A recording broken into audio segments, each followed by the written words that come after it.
Hello everyone, welcome to Study Civils with Anjali. Do subscribe to this channel. Let's start. अब तक हम Vijayanagar empire पढ़ चुके हैं जो साउथ इंडिया का सबसे पावरफुल हिंदू एम्पायर था। लेकिन क्या आप जानते हैं कि उसी समय ना डेक्कन रीजन में एक और पावरफुल किंगडम था जो विजयनगर का सबसे बड़ा राइवल बना। जी हाँ, आज हम पढ़ने वाले हैं बहमनी सल्तनत, डेक्कन का पहला इंडिपेंडेंट मुस्लिम किंगडम। ये चैप्टर बहुत इम्पॉर्टेंट है क्योंकि इसी बहमनी सल्तनत से लेटर बीजापुर, गोलकोंडा, अहमदनगर जैसे फेमस डेक्कन सल्तनत निकले। आज हम ना पूरी टॉपिक को सिर्फ 2 पार्ट में डिवाइड करेंगे और डिटेल में समझेंगे। तो चलिए शुरू करते हैं। सबसे पहले हम बात करते हैं कि पहला क्वेश्चन मैं पूछती हूँ कि बहमनी सल्तनत बनी कैसे, ये कैसे बना, है ना। सो बैकग्राउंड से स्टार्ट करते हैं। स्टूडेंट याद कीजिए मोहम्मद बिन तुगलक को, उसने ना दिल्ली से दौलताबाद कैपिटल शिफ्ट करने की कोशिश की थी, याद है। डेक्कन रीजन पर ना दिल्ली सल्तनत का कंट्रोल वीक होता गया। इसी सिचुएशन का फ़ायदा उठाकर एक गवर्नर ने रेवेलियन कर दिया और उस गवर्नर का नाम था अलाउद्दीन हसन बहमन शाह, और उसने ना 1347 CE में बहमनी सल्तनत स्टैब्लिश कर दिया। सो फाउंडर कौन थे? अलाउद्दीन बहमन शाह, दिस पर्सन, और ईयर था 1347 CE। लोकेशन की बात करें तो मैप पे देखते हैं थोड़ा। बहमनी ना सल्तनत डेक्कन प्लेट्यू में थी, present day Maharashtra, Karnataka, Telangana, Andhra Pradesh reason में, ठीक है, कि लार्ज पार्ट इसके कंट्रोल में था। सो नॉर्थ इंडिया में दिल्ली सल्तनत था, साउथ इंडिया में विजयनगर एम्पायर था एंड डेक्कन में बहमनी सल्तनत था। ये 3 पावर मेडिवल इंडिया की पॉलिटिकल ट्राइंगल थी। कैपिटल था इसका गुलबर्ग, बाद में शिफ्ट कर दिया इसने बिदार में, दिस प्लेस, ओके। पहले था गुलबर्ग, बाद में बिदार कर दिया, ओके। अब एग्ज़ाम में ना डायरेक्टली पूछा जा सकता है। अब बात करते हैं ना कि इसकी क्या क्या सवाल आता है कि ये किंगडम इम्पॉर्टेंट क्यों है। Because first independent Muslim kingdom था डेक्कन में, ओके। नॉर्थ साउथ इंडिया को ये कनेक्ट कर रहा था। इंडो इस्लामिक जो है इसमें कल्चर प्रमोट हो रहे थे, ओके। और जो था ना क्या बोलते उसको, दखानी लैंग्वेज का ना डेवलपमेंट भी इसमें बहुत ज़्यादा कंट्रीब्यूट कर रहे थे। इम्पॉर्टेंट रूलर की अगर हम बात कर लें कि यहाँ पे कौन कौन से इम्पॉर्टेंट रूलर थे, तो अलाउद्दीन हसन बहमन शाह सबसे पहले ये फाउंडर थे। किंग का ना किंगडम की फाउंडेशन इन्होंने ही रखी थी, एडमिनिस्ट्रेशन ऑर्गेनाइज़ किया था। फिर आते हैं मोहम्मद शाह ना किंगडम एक्सपैंड किए, मिलिट्री कैंपेन चलाई। फिर आते फिरोज शाह, ठीक है। फिरोज शाह बहमन जो थे ना, ये ना बहुत कैपेबल रूलर थे, स्कॉलर भी थे और एडमिनिस्ट्रेशन इम्प्रूव किया, पीस जो है मेंटेन की। अहमद शाह वाली जो थे, अहमद शाह वाली, इसकी अगर हम बात करें, हाँ, तो लिटरेचर और कल्चर को पेट्रोन दिया, बिदार को ना इम्पॉर्टेंट सेंटर बनाया। फिर आते हैं मोहम्मद शाह बहमनी जो थे ये लास्ट पावरफुल रूलर थे। इसके बाद ना मतलब इसके पीरियड में ना मोहम्मद गवान जैसे ग्रेटेस्ट मिनिस्टर आए थे। इनके कल्चरल कंट्रीब्यूशन की अगर हम बात कर लें तो स्टूडेंट, बहमनी रूलर ना सिर्फ वॉरियर नहीं थे, उन्होंने ना लिटरेचर, आर्किटेक्चर, म्यूज़िक, सूफी ट्रेडिशन को बहुत सपोर्ट किया था। इनकी अगर हम दिखानी लैंग्वेज की बात करें तो एक ना इंटरेस्टिंग फैक्ट है कि पर्शियन और लोकल लैंग्वेज का मिक्सचर था। दिखानी लैंग्वेज डेवलप हुई थी, ये लेटर उर्दू डेवलपमेंट में बहुत इंपॉर्टेंट रोल प्ले किया था। इनके आर्किटेक्चर की अगर हम बात करें तो ये जो है ना, आर्किटेक्चर की बात कर लें तो ये बिदार फोर्ट बनवाए, मॉस्क बनाए, मदरसा बनवाई, बहमनी आर्किटेक्चर के फेमस एग्जाम्पल्स हैं, ठीक है। इकोनॉमी की बात करते हैं तो एग्रीकल्चर का इनका एग्रीकल्चर का बैकबोन क्या था, तो ये था इरिगेशन करते थे, टैंक्स, कैनाल्स बनवाए गए थे। ट्रेड्स भी बहुत स्ट्रॉन्ग थी, एक्सपोर्ट्स जैसे कि टेक्सटाइल एक्सपोर्ट करते थे, स्पाइसेस, आयरन, हॉर्सेस, ये सब, ठीक है। तो अभी हम इसके ना एडमिनिस्ट्रेशन की बात करते हैं, एक ओवरव्यू लेते हैं कि इसका एडमिनिस्ट्रेशन कैसे चलता था, ठीक है। सबसे पहले ना सुल्तान पूरे स्टेट के हेड होते थे, ये सुल्तान पूरे स्टेट के हेड होते थे और इसके नीचे जो होते थे वो होता था मिनिस्टर और डिपार्टमेंट। सेंट्रल एडमिनिस्ट्रेशन की बात करें तो इसमें वज़ीर यानी पेशवा सबसे पहले, दिस पर्सन सुल्तान, फिर इसके नीचे आते थे वज़ीर मतलब पेशवा, ओके। जो प्राइम मिनिस्टर कह लो, गवर्नर का चीफ एडमिनिस्ट्रेटर। फिर आते थे दीवाने वजारत, ये ना रेवेन्यू डिपार्टमेंट संभालते थे, इनकम और एक्सपेंडिचर के रिकॉर्ड रखते थे। फिर आता था दीवाने अर्ज। दीवाने अर्ज ना मिलिट्री डिपार्टमेंट के थे, आर्मी की रिस्पॉन्सिबिलिटी इनकी होती थी। फिर आते थे काजी उल कुज़्ज़त।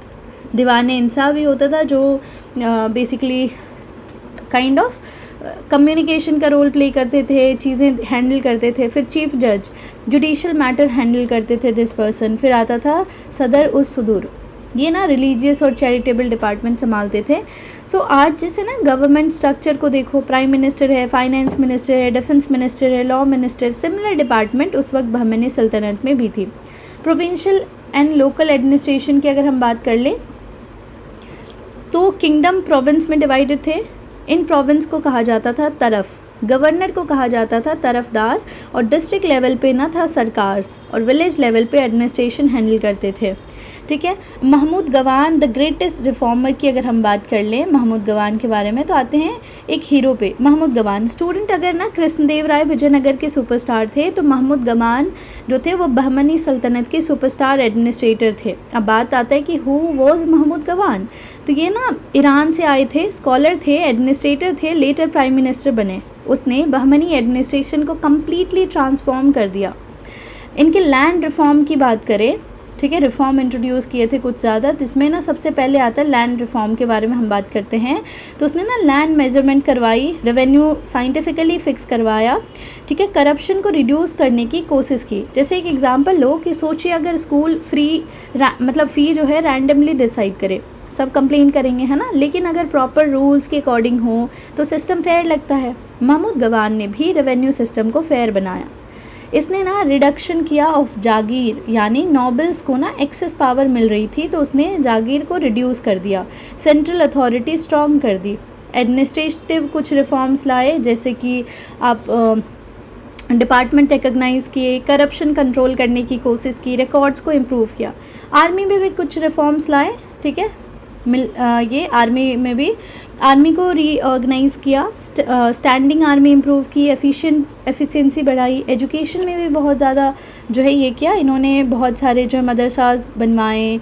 जैसे कि मोहम्मद गवान सिर्फ एडमिनिस्ट्रेटर नहीं थे, वो एक एजुकेशन लवर भी थे, तो उसने ना इस्टेब्लिश किया था महमूद गवान मदरसा एट बिदार, और ये उस टाइम का फेमस एजुकेशनल इंस्टीट्यूशन था। इन्होंने ना प्रमोशन ऑफ लर्निंग पे बहुत काम किया, जैसे पर्शियन लैंग्वेज हो गया, साइंस, मैथमेटिक्स, फ़िलासफ़ी, सबको सपोर्ट किया था। पब्लिक वर्क के लिए भी इन्होंने बहुत सारे काम किए थे, जैसे टैंक्स बनवाए, कैनाल्स, मॉस्क, मदरसाज, बहुत सारे ऐसी चीज़ें बनवाई। इनकी ना जस्टिस सिस्टम की बात कर लें तो जस्टिस बेस्ड थी इस्लामिक लॉ पे, सरिया पे। ओके, काजी अपॉइंट होते थे, सिविल और क्रिमिनल केसेस हैंडल करते थे। इनकी मिलिट्री सिस्टम की बात करें तो आर्मी में ना कैवलरी, इन्फेंट्री, आर्चरी, आर्टिलरी शामिल थे, और फोर्ट्स जैसे कि Daulatabad, Bidar, Gulbarga important military centres थे। ठीक है। डिक्लाइन की बात करें कि ये डिक्लाइन कैसे हुई, तो क्वेश्चन आता है कि इतना पावरफुल किंगडम गिरा कैसे। रीज़न पहला है कि 1481 सी में ना महमूद गवान को फॉल्स चार्ज पर एग्जीक्यूट कर दिया गया। ये बहमनी हिस्ट्री का टर्निंग पॉइंट था। दूसरा रीज़न आता है कि इंटरनल कॉन्फ्लिक्ट हुआ, जिसकी वजह से डिकानीज़ वर्सेस अफागी की रिवॉल्ट हुई, जिसमें ये जो है किंगडम का वो हुआ डाउनफॉल। वीकर रूलर आया, तीसरा रीज़न लोग देते हैं कि वीक रूलर की वजह से आए। फोर्थ रीज़न देते हैं कि प्रोविंशियल गवर्नमेंट हो सकता है पावरफुल हो गए होंगे तो उसकी वजह से।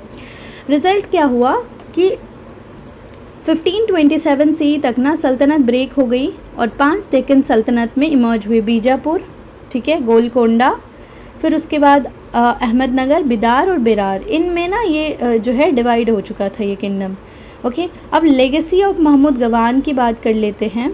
ठीक है, तो स्टूडेंट महमूद गवान को याद क्यों रखा जाता है? क्योंकि एफिशिएंट एडमिनिस्ट्रेटर थे, रेवेन्यू रिफॉर्म्स लाए, एजुकेशनल इंस्टीट्यूशन के लिए काम किया और स्ट्रॉन्ग सेंट्रल अथॉरिटी मेंटेन किया। उसने ना बहमनी सल्तनत को पीक तक पहुंचाया। So if finally quickly revise, final revision, तो चलिए फाउंड कब हुआ था? 1347 सी में। फाउंडर कौन थे? अलाउद्दीन हसन बहमनशाह थे। ठीक है, फिर उसके बाद कैपिटल गुलबर्ग था, बाद में शिफ्ट कर दिया था बिदार। फर्स्ट मुस्लिम किंगडम थे डेक्कन में, राइवल ऑफ विजयनगर एम्पायर थे। ये डेवलप हुए दखनी कल्चर की वजह से। ग्रेट रिफॉर्मर थे कौन? महमूद गवान थे। डेवलप, ठीक है, बिदार मदरसा बनाया इन्होंने, रेवेन्यू आर्मी रिफॉर्म्स लाए ये बहुत ज़्यादा। ठीक है। फिर उसके बाद डिक्लाइन आफ्टर महमूद गवान एग्जीक्यूशन, और डिवाइड हो गई किंगडम 5 अलग अलग डेक्कन में ये डिवाइड हो चुकी थी। बीजापुर, गोलकोंडा, अहमदनगर, बिदार एंड बेरार में डिवाइड हो चुकी थी। सो स्टूडेंट, बहमनी सल्तनत ना सिर्फ एक किंगडम नहीं था, ये डेक्कन रीजन की पॉलिटिकल, कल्चरल और इकोनॉमिक आइडेंटिटी का फाउंडेशन था। इसने ना नॉर्थ और साउथ इंडिया के कल्चर, मतलब बोल सकते हो कल्चर को कनेक्ट किया, दखानी कल्चर को जन्म दिया, और लेटर डेक्कन सल्तनत के लिए ना मतलब कह सकते हो बेस प्रिपेयर किया। और मोहम्मद गवान ने हमें एक इम्पॉर्टेंट लेसन भी दिया कि स्ट्रॉन्ग एडमिनिस्ट्रेशन किसी भी एम्पायर को पावरफुल बना सकता है, लेकिन इंटरनल कॉन्फ्लिक्ट उसे डिस्ट्रॉय भी कर सकता है। अगले लेक्चर में हम बात करेंगे वेस्टर्न और ईस्टर्न रीजनल किंगडम्स को डिटेल में पढ़ेंगे। मिलते हैं हम नेक्स्ट लेक्चर में। If you like this lecture, do subscribe to this channel. Till then, keep learning. Thank you so much.